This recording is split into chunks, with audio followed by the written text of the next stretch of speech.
So a few nights ago, I was driving home from my girlfriend's house. I usually sleep there and leave pretty early in the morning, like at 6 or 7 a.m. That night though, I wasn't really in the mood to sleep. My girlfriend tried to convince me to stay over a little longer, but I wasn't really having it. Plus, I had some things I wanted to do on my laptop, typical for me at that hour, but I'm pretty much nocturnal at this point anyway. I remembered vividly that it was 3:30 in the morning when I left. Her house wasn't far from mine at all, only about 5 minutes, give or take during the day with the traffic that annoying tourists that flood my area at this time of year of cause. At this hour, of course, there was not a single soul in sight of the roads, just me and my mom's old BMW. I'd made the trip probably hundreds of times over the past couple years, so its darkness, lack of people, and quietness didn't really scare me anymore. For some reason though, I felt oddly on edge as I drove home. Not the kind of on edge that one might feel when they are late to work or for school or something like that. More than the kind of kid feeling you get when something just feels off. Something that you didn't quite know or understand, but it still keeps you aware. I do have anxiety, and of course my mind just says it to exaggerate every single thing that could possibly go wrong, even if it has no chance of it all happening. I could hit a pothole and pop my tires. I could get mugged. I could get pulled over.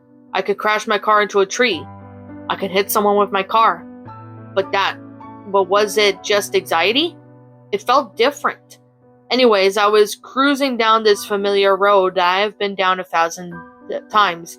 In my head, I was having one of those long existential conversations that only happen in the middle of the night. My headlights were the sources of light, besides some of the street lamps every now and then, or the dim traffic lights that break every other day.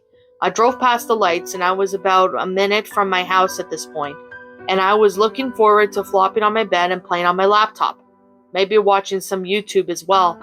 But as I'm thinking about that, to my right I see some weird looking coming out of the forest and out towards my car, forcing me to swerve and hit the brakes, forcing me and everything else in my car to lurch forward.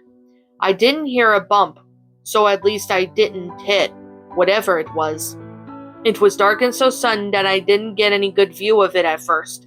I thought it was maybe an animal of some sort, maybe a deer or a coyote. So honestly, I wasn't that all freaked out. Hey, probably would have been a fun story to tell my friends and family. But it wasn't a deer or a coyote at all. I tried to calm down, but when you have anxiety, your fears suddenly become realized. It's a bit hard to relax your nerves after that. But after about a minute passed, I thought I was ready to go. As I said before, I didn't hear any bumps, so I didn't hit anything at all. But I expected at least to see the animal kept running on the other side. I didn't see much of anything actually. Weird, but whatever. Animals are pretty skittish, and most likely just ran away once it saw me barreling towards them. I went to put my car back into drive when I noticed something right in front of my car. Like for a split second, I thought it was a coyote, or even a wolf. But we don't have wolves around here. It was on all fours, staring at me with its huge expanded eyes, and it had 2 large ears, long snout, and a dark gray patchy fur all over its body. Looking a little closer, I could see its extremely sharp claws and something swaying back and forth behind it, and there were some darker parts on it too, but I couldn't tell what they were. I was frozen. It was probably 10 or 11 feet in front of me. I didn't know what to do, so I just sat there with my eyes staring at it. This had to be a prank of some sort. But this was no prank. I could tell at once whatever it was to open its mouth to reveal its sharp teeth. A gross, dilated tongue that seemed to cut itself as it dragged across the teeth, and what finally revealed itself to be an off-pink tail swishing behind it. Why didn't I just drive away? I know I should have, believed me. I would wrestle with that thought every day, but I wouldn't. I sat there frozen as I slowly processed what I was seeing. It couldn't have been a real animal, not one I knew of anyway. It was so unnatural. As it focused on me, I could see its pupils getting smaller. There was no way I could see it. Its eyes were too big and slowly advanced towards another lane, more towards the light of my car.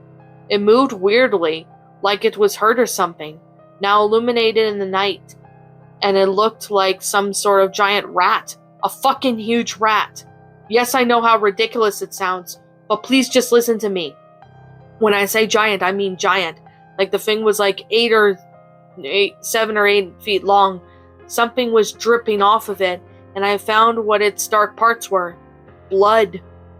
It was covered in blood. Some parts of its body looked mangled. Was it hurt? Was that its own blood? Or someone else's? Of course, I automatically assumed it was the blood of someone else and began to hyperventilate. I had to get out of here. I didn't know what the fuck this thing was, but I didn't want to stick around to find out. I made a little plan with myself just to bolt down when the thing was just out of the way, but as I put it into drive, the rat immediately turned my direction and stared at me. I heard these sounds coming from it, like squeaking, and some grunts and hisses. For a moment the rat goes on its hind legs and did some weird spinning motion, I guess. I don't know how else to describe it. Now I don't know why I did this. I literally have no idea, so don't come attacking for me for it. I grabbed my phone and took a picture of it. It didn't let me take a picture of it as I lowered my phone. I saw it fell backwards down on all fours and made its way over to my side. My mom's car can get kinda hot, so I had the window down a bit. I kept repeating, "What the fuck?" in my mind over and over again as it approached my window. I had a clear view of it now, and the stench that breathed forth at me was the worst thing I've ever smelled in my life. I've smelled some pretty damn horrid things, but this was a whole nother level. I don't know how else to describe it, but it's like a combination of the stench, dead animals, and just general shit. The stench alone was making me want to throw up. I was just sitting here freaking out as I did. I also heard these wet slapping sounds as it walked around, probably from the blood it was covered and caked in. Now I'm going to admit something. I was scared. I was fucking scared out of my mind, and not the type of person to act like a coward or be scared all the time. This thing was so big and scary looking. But for some reason I wasn't panicked. Why? I don't know why. I couldn't say why. But I wasn't panicking. I was just scared. Maybe my mind had just shut down completely, trying to rid of itself of such a horrible sight. And now I'm thinking about it. I may have, because it's practically knows from me, but of course it was gone. I just remember opening my eyes, and I was sitting there alone. Where the fuck did it go? I didn't just imagine it. The mind can conjure up some pretty crazy shit, but not that. That was way too fucking real, and I know it happened. I was hyperventilating, and I was shaking uncontrollably. I was sweating, I was crying, everything a person would do when they are scared. I don't know why I didn't call the police right away. In hindsight, I should have, but I did check to see if I was bleeding or something, because something felt wrong with my leg, but I didn't see anything, thank God.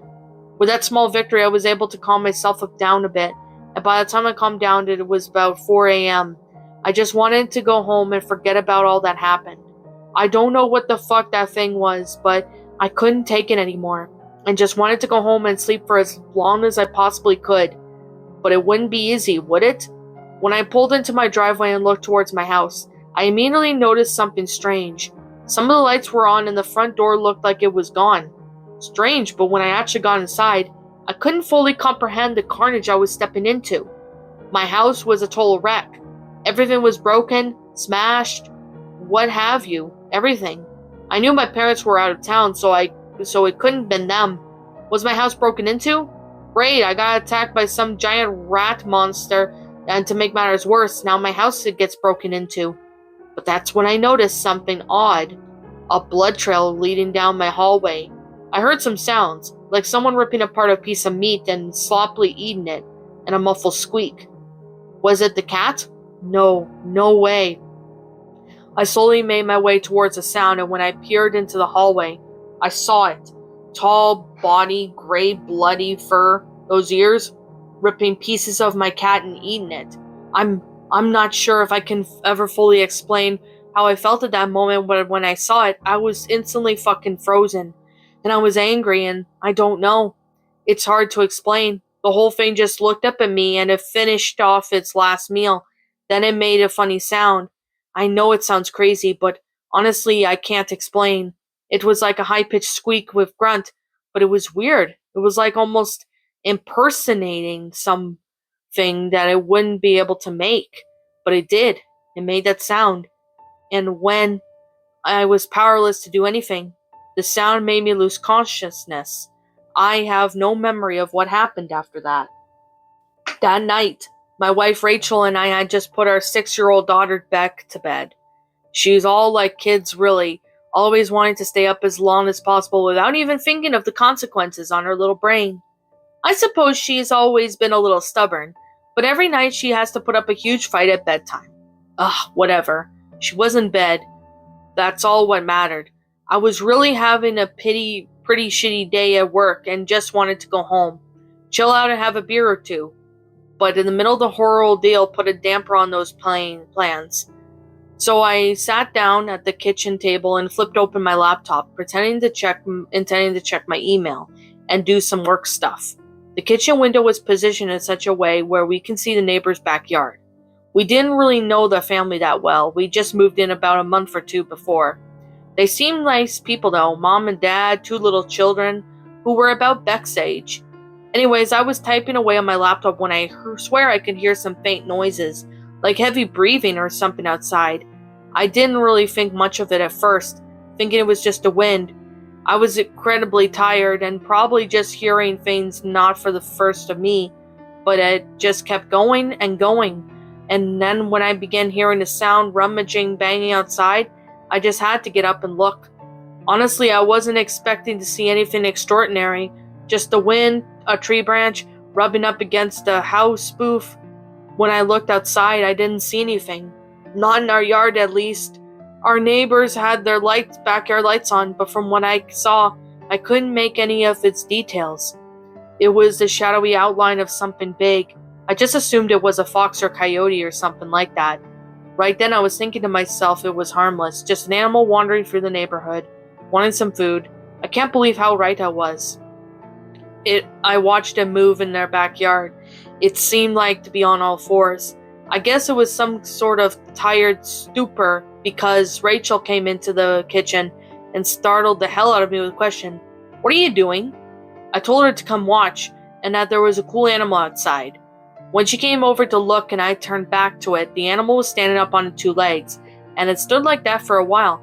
Initially, we were both pretty amazed of what kind of animal is this, but that was just it. We started to think of what kind of animal it is. Just to clarify, this thing was gigantic, about 7.5 feet, maybe taller. It just stood there for a second and then turned onto its side. I made out a long snout, 2 large ears, and a wide-eyed that was now looking in our direction. I could see it squint at us and then turn its head back down towards the neighbor's house. It definitely knew we were looking at it. Looking back at Rachel, I could see she was shaking. A lot, and yeah, I was beginning to shake with fear as well. What the hell was that? That definitely is not a person in a costume or something. No costume, no matter the quality, looks realistic as that thing. I saw something swoosh near it, picking up the little dirt and wood chips. It had a big long tail. God, we didn't know what to do. We were so scared to move to do anything. I really wish I wasn't, though, because I saw it very strangely walk over to the window. I tried to think of the window it was, but then I remembered. We went over to the house and they first moved in. They invited Rachel, Beck, and I over for dinner. Beck was playing in that room. That's the children's room. The creature stood looking through the window, just staring, even though its back towards us, as we could see something dripping out of its mouth onto the ground. It was a clear, vicious liquid. It was drooling. It cocked its head, and that's when we heard the faint screaming of the children on the other side of the window, knocking us out of our trance. "Call the police," my wife told me, and I did. I grabbed my phone and began to dial 911. For a brief moment, I looked back outside, and what happened next was just unreal. Not a single detail I could ever put into words. The creature was focused on what I assumed to be one of the children inside, slowly bobbing its head up and down, a long-looking grass tongue flopping out of its mouth, and then started bobbing faster and faster, and faster until it made its sickening high-pitched squeaky screech that almost sounded like a laughter. It began banging and clawing on the window, shattering the glass without any effort and trying to squeeze its way inside. The thing was frantic, insane, and it was determined. I heard more screaming on the inside, but it was overpowered by Rachel yelling at me to finish calling the police. I tried to contact and collect myself and spoke to the operator on the other end, cutting him off with every other sentence to tell him that there was an intruder. If you will be breaking into the neighbor's house. Immediately they sent the police, but when he asked the description of the intruder, you'd think I just told him an unfunny joke. He did not believe me in the slightest. I stayed on the line with him, but goddamn it was rough, because the fucking carnage I heard inside my neighbor's house was terrible. I heard the sounds of ripping and tearing, bumps and knocks, things being broken and smashed. I could literally see the walls of the house shaking from where we were. I think I heard a gunshot ring out as well, but only one. We were the semi-rural area. Yes, we do have guns. The creature shrieked so loudly, like a pig let loose from a slaughterhouse. I shuddered and shook with it. Literally lasted maybe 20 or 30 seconds at most, but it felt like a lifetime. Then it all just stopped.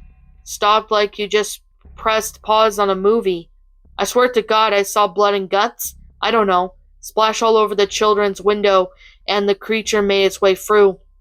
I had a gun, a pistol, but what the fuck was I gonna do? Be the hero?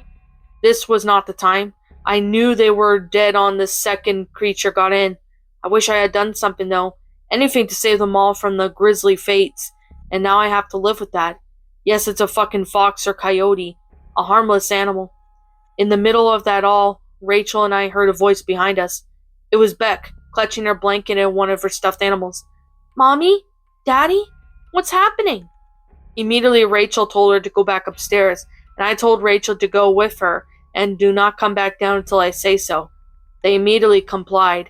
I heard Rachel try to comfort her as they went upstairs, as much as she could anyway. After a few moments, during that brief period of silence, I could hear something over the house scratching across the floor, like if you took 30 knives and dragged them across the wooden floor all at once. I don't know how I heard it, but that's when I saw the creature burst out from the back door on all of its fours like a fucking bullet, and the door was literally knocked off its hinges and glass went everywhere. It moved across the backyard, and before it did, it turned back to me. I could see it better now. It looked like a rat. A huge fucking rat. It was covered in blood and snot, head to toe, and for a brief moment I thought I saw its long mouth curve into a smile. I heard sirens in the distance, and when they got onto our street, the rat turned and ran into the night, leaving behind bloody footprints. When the police arrived, they slowly approached the house and shined the flashlights through the windows. I saw their eyes widen and the hesitation on their faces when they actually went inside. I heard the shock and terror from one of them went outside and vomited everywhere. I was the one that talked to them, mainly because Rachel couldn't stop crying. I told them the truth and nothing but the truth. They knew they thought we were crazy, but I didn't exactly care about it at the moment. The police made it seem that it was like an animal got inside. I think they honestly just wanted to forget about it. I mean, seriously, what kind of fox or coyote or whatever does that to a family in a house, in a populated neighborhood? That never happens. What do I even know is they did not question it anymore and took it from there, and I'm glad they did, because I couldn't bear to stomach the bloody entrails leaking out of the front door any longer. The police said that we saw this absolutely bizarre. We found out everything, whatever we wanted or not. I'm not going into it, but it was exactly what you're thinking. It really fucked me up. God, I have to live with this. I have saw this burn into my memory. I have to live knowing what happened inside of that house. I have to live with that guilt that I could have done something. that if I wasn't too scared, I would have just grabbed my fucking gun, went over there and shot that fucking thing, or died trying and given it a decent enough meal of myself so it wouldn't have eaten the family or Rachel or Beck. Everything would be fine. Would that have been changed everything? I don't fucking know. But there's one thing about this whole ordeal that I do know. I didn't want the authorities to take the creature to any facility. I don't want it dissected, studied, or anything like that. I want them to kill it. For some reason, watching cartoons with Beck has been helping, mainly because she is a kid. She isn't really processing this as much as Rachel and I are, and she gets too much joy out of watching her favorite shows and television, playing with her stuffed animals, what have you. I wish I could have lived that joy right now. But if she's happy, then I guess I'm happy. But my fucking god, this is going to be an uphill battle. Because I swear sometimes late at night in the woods behind her house, I see those wide-eyed staring back at me. It had been bad today. It really has. I had an itch of an inkling. Was I the only one? I couldn't be. The media's chalking it all up in some deranged serial killer. I mean, I can see why they think that. But did any of those police officers listen to me? About the rat? Will anyone listen to me? I don't know. But I needed it. I need someone to listen to me. And I think I found someone. Well, two people. I was doing some research on the internet by some dumb luck. I managed to come across this whole new slew of posts by a user called SwordOfLands, who is trying to spread a story about his encounter with the rat that he had been driving home late at night from his girlfriend's house, and unfortunately, how his house was raided and his cat was eaten. I think he's having the same problem as me. No one believes him. Some people are saying that they can't take it seriously. Others just making dumb jokes out of it. But I think I'm gonna try and get in touch with him. What's up, my pretties? It's the Lion Queen here. I want to appreciate you all for tuning into this video. And I do appreciate you guys supporting my video by giving this video likes and stuff. If you really enjoyed this video, be sure to leave a like, comment and subscribe if you're new, ring the bell for notifications to when I upload so that way you guys will get updated for whenever I upload. If you want to follow me on Twitter or DeviantArt, feel free to leave a follow on those if you are interested in following me on those socials. If you want to support my backup channel, known as Miss Dark Shigo, feel free to subscribe to it, as a link to that will also be in the About page section. And with that being said, and that being the case, thank you so much for watching, my pretties, and as always, please stay pretty.